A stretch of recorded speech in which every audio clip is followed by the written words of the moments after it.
What's up, guys? Welcome to HomeCraft Cocktails. Cocktails you can make from the comfort of your home. My name is Briss, and recently me and my wife have been watching the Harry Potter movie series.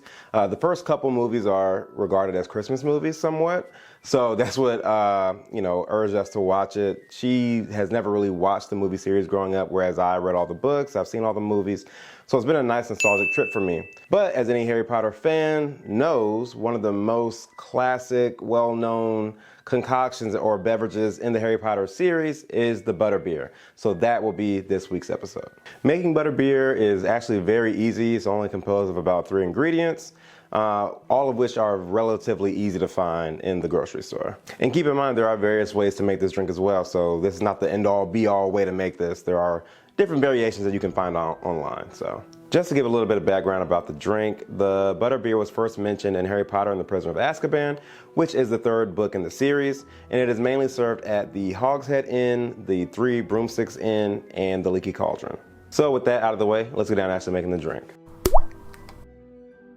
So first we're going to start by pouring an ounce of butterscotch schnapps into a mug. I'm using like a glass mug, so to speak, here. You can choose to chill or frost the mug before you start pouring your ingredients to make the drink even colder. Next, we're going to do an ounce of vanilla vodka.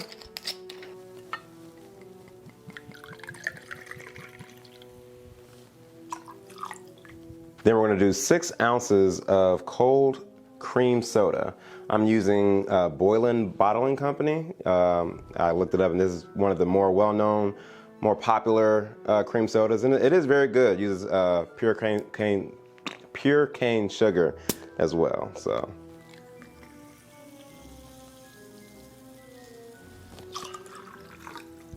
and then lastly, you're just going to top it off with a garnish of whipped cream. And I'm running low, so as you can see, that kind of splattered everywhere, but you get the gist. You can also choose to do whipped cream as well as do butterscotch syrup along the top. I didn't feel like buying butterscotch syrup just for this one drink, so I, decided to do without it. But if you want to go even further, by all means, you can feel free to do that. I want to go the more simple route. But there we have the butterbeer.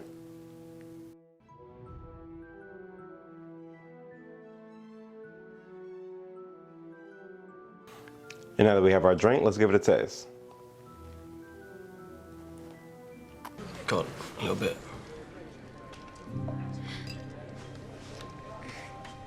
So, butterbeer is very, very good. I mean, first off, the name just sounds delicious. Let's be honest.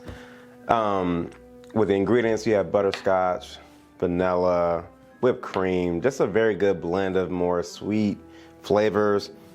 That, especially given the more, festive season that we're in right now, it's just very fitting.